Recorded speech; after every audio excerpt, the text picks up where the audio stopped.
বাসরাতে আমার স্ত্রী আমাকে বলে আমি যদি বাসরাতে তার সাথে জোরপূর্বক কোনো কিছু করি সেটা জন্য সে আমাকে দেহ দিবে কিন্তু মন দিবে না। পরকীয়া প্রেমিকের জন্য নিজের স্বামীকে নির্যাতনের অভিযোগ উঠেছে নববিবাহিত এক স্ত্রীর বিরুদ্ধে। বিগত 7 দিন যাবৎ হাসপাতালে চিকিৎসাধীন রয়েছেন স্ত্রীর দ্বারা শারীরিক ও মানসিক নির্যাতনের শিকার স্বামী ইমরান ফরহাদ সিদ্দিক। সে আমাকে মোবাইল ফোনে তাকে ফেসবুকে সার্চ দিয়ে দেখায় এবং সে আমাকে বাসরাত্রে আমি যখন তার সাথে কথা বলার এক পর্যায়ে সে আমার পিত্তথলিতে সজোরে লাথি মারে। জানা যায় লালমনিরহাটের সাপটিবাড়ি ইউনিয়নের গিলাবাড়ি গ্রামের মোতালেব সিদ্দিকের একমাত্র ছেলে ইমরান ফরহাদ সিদ্দিক পেশায় একজন শিক্ষক।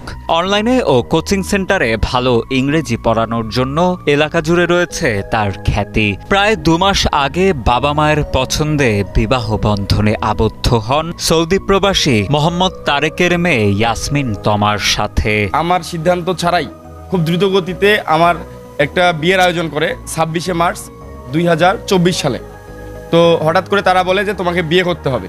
তো ওই মুহূর্তে আমি যেহেতু পরিবারের সবাই সহমত ছিল তো আমি আর না করতে পারি নাই। ভুক্তভোগী স্বামীর অভিযোগ, বিয়ের প্রথম রাত থেকেই তাকে বিভিন্নভাবে শারীরিক ও মানসিক নির্যাতন করে আসছেন তার স্ত্রী তমা। এরপর পরকীয়া প্রেমিক নাহিদ হাসান মুরাদের সাথে তার পরকীয়া সম্পর্কের বিষয়টি জানাজানি হলে ইমরানকে মানসিক ভারসাম্যহীন বলে প্রচার চালান স্ত্রী ইয়াসমিন তমা।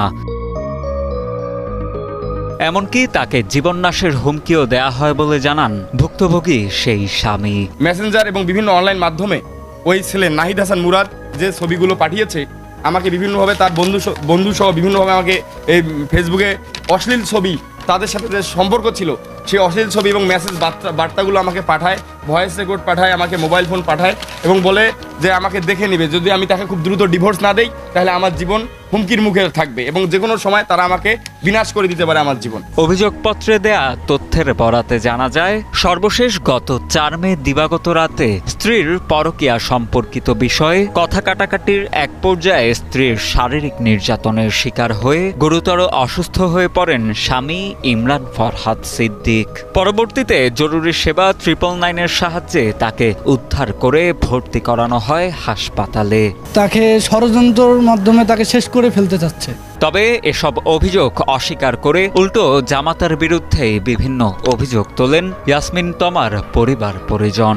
তমার বাবা মোহাম্মদ তারেকের ভাষ্য, তার মেয়েকে দিয়ে জঘন্য সব কাজ করাতেন স্বামী ইমরান ফরহাদ সিদ্দিক।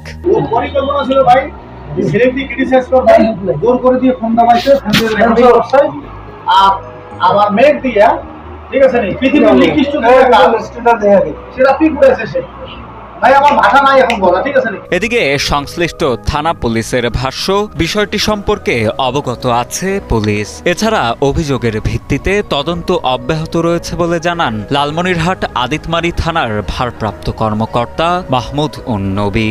একজন অফিসার গিয়েছিল আজকে, পাঠিয়েছিল আমাদের ইন্টারনাল আর কিছু বিষয়, তার ফ্যামিলি কি বলে একটু শোনেন, ছেলের বাবা মা কি বলে, মানসিক চাপের মধ্যে আছে হয়তো বাবা মা।